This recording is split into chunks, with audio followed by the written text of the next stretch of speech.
Can you see our neighborhoods in misery and how proudly we stare at the crack pipes red glare? Yeah, poor people are oppressed and infixed. Used to supposed to be the flies and dirty tricks of our hoods from made of exploitation. Letting your guns and crack. That's why I told you didn't need to be prepped. You ready already. All right, Brother Blank said Black Abolition Movement for the Mind coming at you guys in this first day of National Poetry Month. Can you play some blues for me? Yeah, and play for our community. Play it. Our neighborhoods in misery. And how they said we do the crime. We stand. You know we have to pay the price. At the crack pipes red glass. More than overstand, but should an offender have to pay for the rest of his or her life? You have made a new constantly harassed. Stop and check. Do you planning? Reducing these jobs or opportunity of no or low respect. And crack it can easily be your mother, daughter, brother, cousin, as your victims of history. Mistakes that he or she now regret. Paying a price for the rest of their life simply because they have been labeled felons or class as X. Impounding our lives all over town. Racial profiling is the thing that I know that's really going down now. Bogus roadblocks, traffic stop by cops shooting us down from block to block. Kaepernick kneeled to appeal, said this madness has to stop. Oh, say, can you see our neighborhoods in misery? Somebody, please, play some blues for me.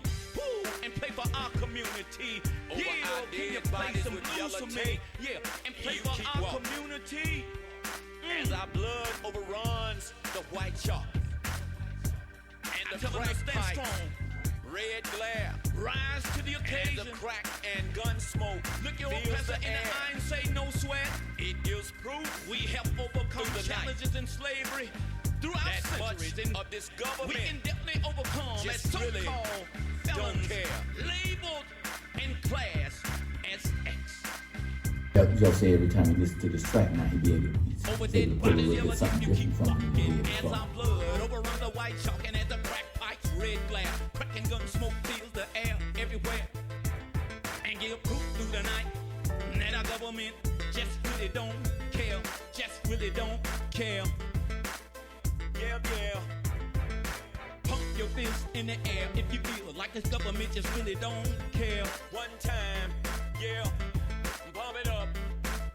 Chicago, pump your fist in the air. Detroit, pump your fist in the air. Ohio, pump your fist in the air. New York, pump your fist in the air. LA, pump your fist in the air. Mississippi, just pump your fist in the air. Everywhere, pump your fist in the air. How can that star-spangled banner yet wave? Poor people are still here enslaved. Young bodies shot while they play. Too many falling victim to an early grave. Oh, say, can you see our neighborhoods in misery? Somebody, please, play some blues for me. Yeah, and play for our community. What? Can you play some blues for me? Huh? And play for our community. Over this land of some that's free. Can you see our Yet still a neighborhoods home in misery and how that proudly we cultivate stare at the crack slaves. pipes red glare? Yeah.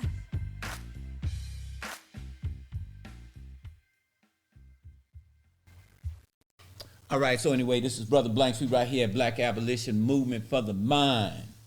In short, this is what we try to do some good in the neighborhood. And I'm sitting right here right now. I got Brother Albert here. How you doing, brother? All right, we just gonna talk for a few minutes. And right now we inside of this is the first day of National Poetry Month. And we had a little conversation earlier, and we're gonna just kind of talk about it a little bit. And we was talking about distractions. Remember when we was talking about it a little bit earlier? But I gotta do this right now with this first day of National Poetry Month. I'm gonna sign on with a signature piece that you guys just heard. Well, you know what? I might do it at the end because you guys heard it already. I want to say this because we're only going to be here for a few minutes. But Albert, you touched on a real important subject about distractions and how sometimes we can let the world and sometimes the people in it, whether it can be our most distant of friends or our closest of kin, that can really pull us away from doing our purpose. Can you just talk a little bit more on what you was feeling about that?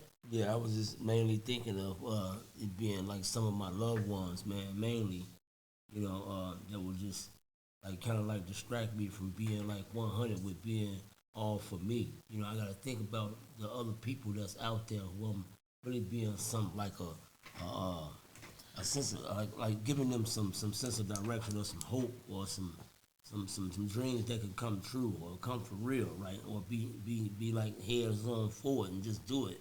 But what I'm saying, what I really mean was, if I'm focused on, one of the main things of reaching out for a goal, and I got, somebody like some friends may say some things and make me feel a little bit, maybe may get upset or something about it. I just gotta change my attitude and remember that, I'm on a mission of being positive, and I gotta be love and be care and be all the things that's right. I gotta think about God and think about who on the outside watching me. Especially the little ones, man. Them kids is they soak up stuff like a sponge, like I said before. So I gotta just watch my mouth. I gotta watch my actions, and I just gotta look at stuff and just pray for people.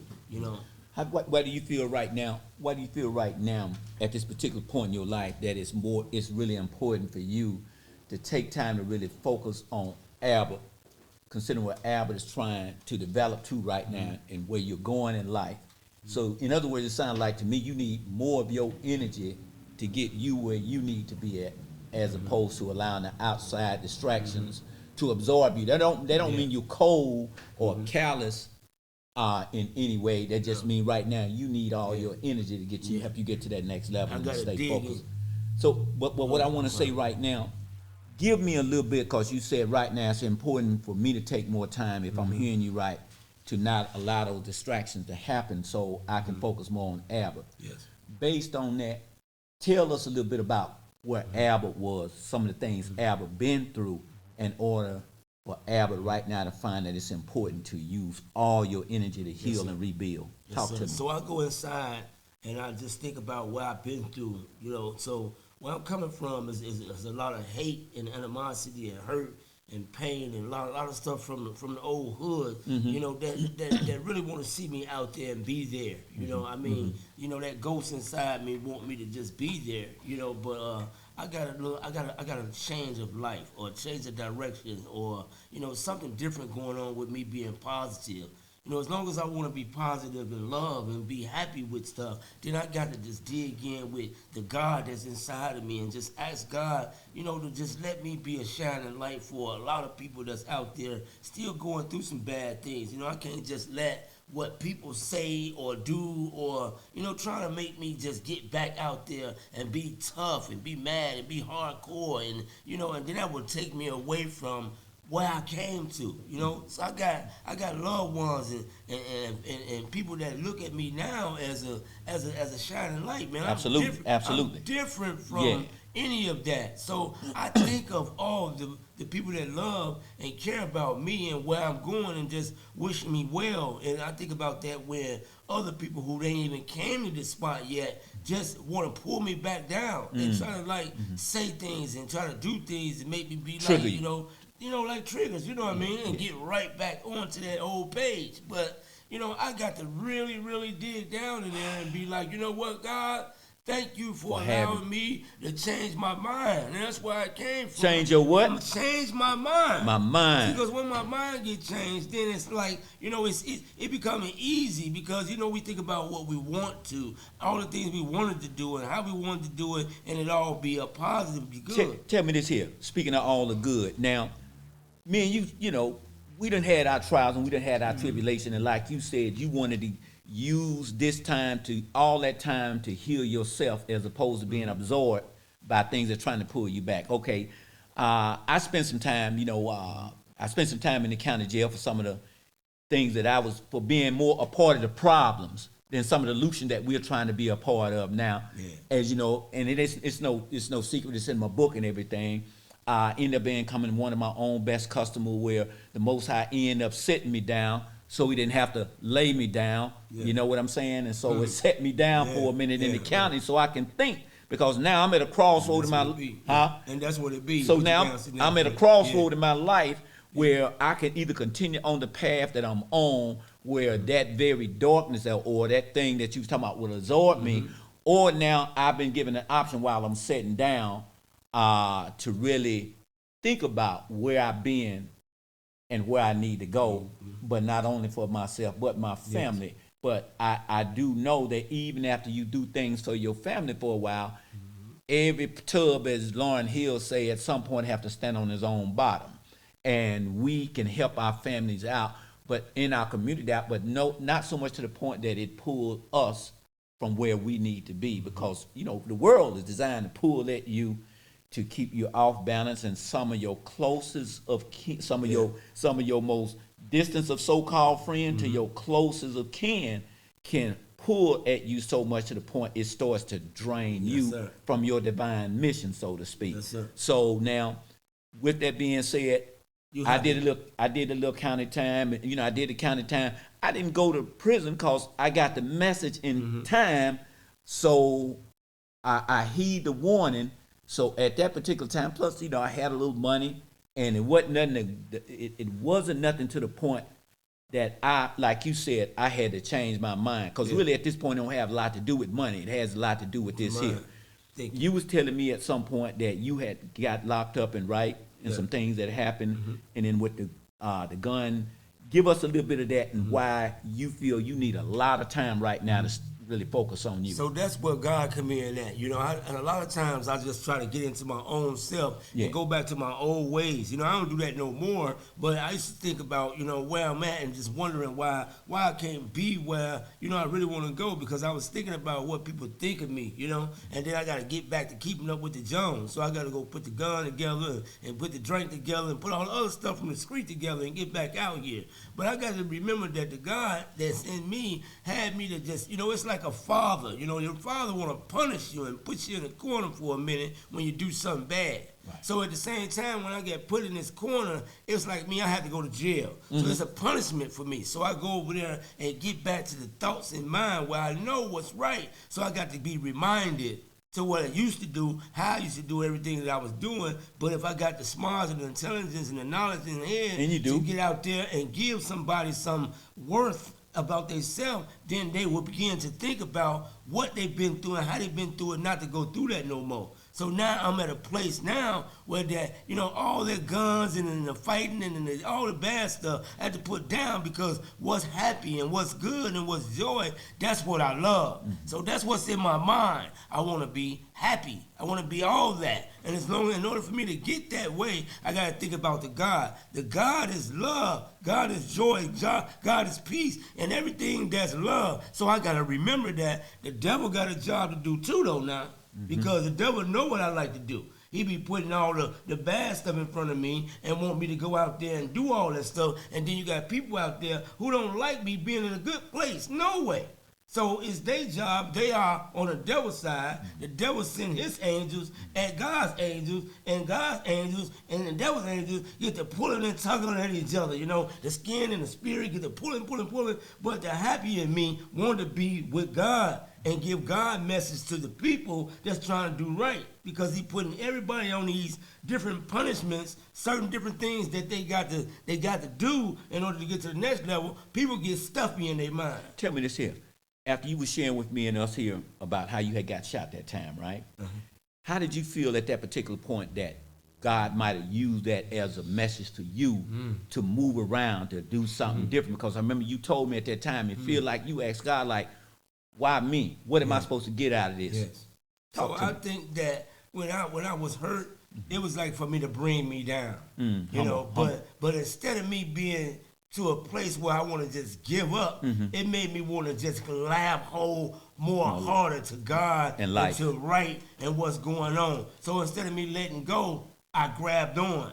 And I was more so like, what? When I did let go, I didn't have the people and the places and all the things that would tell me I'm doing something good. they want to tell me I'm doing something right, even though it wasn't right. Right. I just kept doing it. But when I started changing, those when the good things start happening to me. So you know what? I need to get back on board. When I quit slinging them packs, what I thought I had to be doing, and life was telling me, yo, this is the way to come up fast, to do this and to do that. And somewhere, at some point, when I'm looking around, as you said, first I'm hurting myself and my family. Yeah. And I'm hurting my people. If I love my family and my community, why would I want to pitch poison to kill my family and my people? And keep on doing it when you know better. And you know better. Yeah. So if you know better, then we got this thing of doing better, but we want to not really just get into the doing better because we so used to doing the negative so much that, we never heard of good. That's the conditioning of society. Society condition us, the world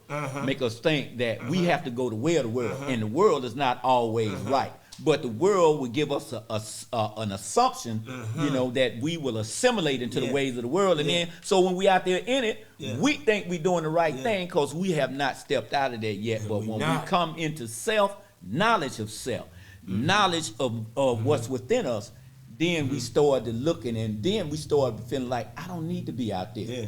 I can be right here at home and be comfortable in my skin, and I don't have to be out there in it, because right now I feel better when my circle is smaller and I got more time with me. And that's why I say on the last page. Only your side that's good, know that. Only your side that's good. Because you know why? Because the duality of man is good and so-called bad. And I say so-called bad because long as we here, we still have the ability to make whatever bad better. Did you But hear your that? decision that you're going through to do better, you still want to do negative because you ain't just so out the woods yet. Why you want to do negative? Because that's the duality of man. That's that constant nature of being on the cross where you fight. But we like doing bad.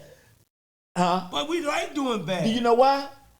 Why? Because we are in a world of bad. So we in this one we come up. How did that song go? Oh man, I'm trying to think. Child is born. A heart of gold. Oh man, I can't. And then that heart grows cold. Something it was an Earth, Wind, and Fire piece. But anyway, but my point is, we grow up, right? We grow up. But no. What I'm saying, we're not born wanting to do wrong. But as we move out into the world make us feel like this is what we got to do. This is the order of the day. But inside you, your nature, your spirit. This is why you are always fighting against your lawyer nature. You feel me? To suppress that and go with the higher consciousness of knowledge. Because up here is the temple. You see this here. This ain't called your temple just because it's the. You know what I'm saying? The God in you know what you want and what you need to be doing, how you be doing, what you should be doing, and the happiness take over that negative part. So you got to stick to it. We got to stick to it.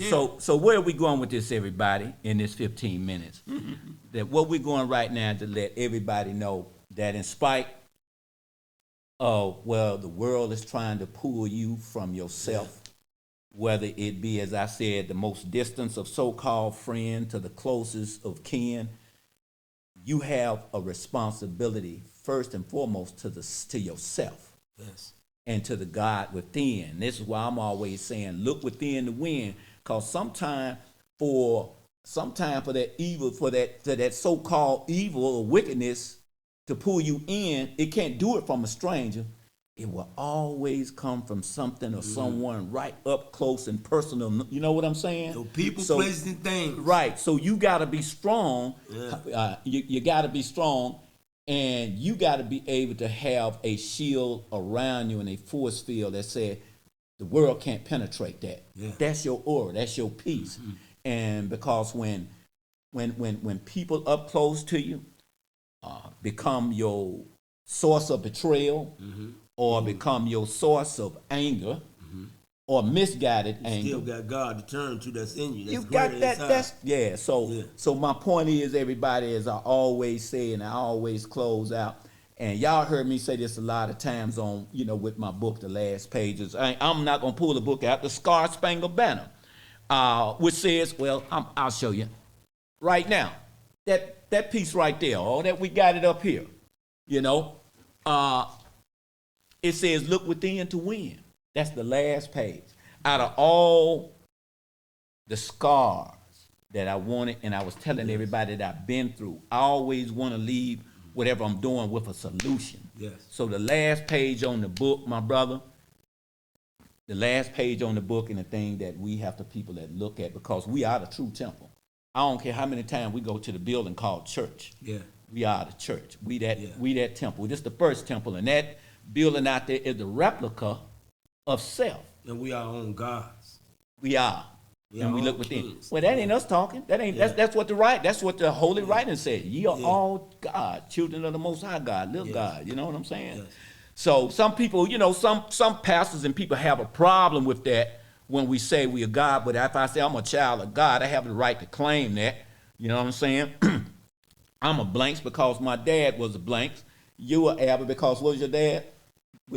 Clifford? Yeah. Okay, but most of the times we take on He's an Albert. Okay, so we take on the last name of our father, whether it's our earthly father. So why can I not say that I'm a God if I'm a child of the Most High? Yeah. So, but because when you do that, now you allowing yourself to tap into your true power, not the so-called political power. You feel me? And you believe that's and have pseudo. faith in that. Yeah, no doubt, no doubt. So everybody, give me a couple of words. Let's close out this right. Just tell the people what's anything you want to say. Hey, most things for me though is just I love God that I call on to inside. Whenever I have an issue that come up, I just say thank you God, or I pray to God and let God deal with it. That's the most thing I deal with, because if I try to deal with it with my own flesh, my own mind, come on, I'm gonna want to fight. I'm going to want to not even think about God. I'm going to want to just go at it and do my old me. But I'm not the old me no more. What I used to be ain't none of that no more. So remember, like I said, about the people, the places, and the things. Y'all got to just change the people, places, and things that you deal with. And before you know it, inside is going to become champion. It's going to become winner. It's going to become boss. It's going to become everything that's right. So you deal with it that way with God. Pray on it and let it go. And have faith about it. Have faith about it and know that whatever name, remember this here. We serve a one source energy of many names. And as a people, we are serving one humanity of many colors. That color just so happened to start with us as blacks. That's a fact. That's not me talking.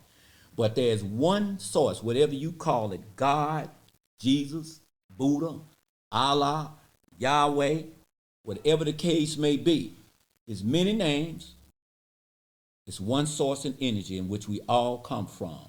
And we should always be trying to unite to educate and uplift and enlighten humanity. And at the end of the day, as we say here at Black Abolition Movement for the Mind, we all should remember to read, write, recite, and never give up the good fight. HOTEP.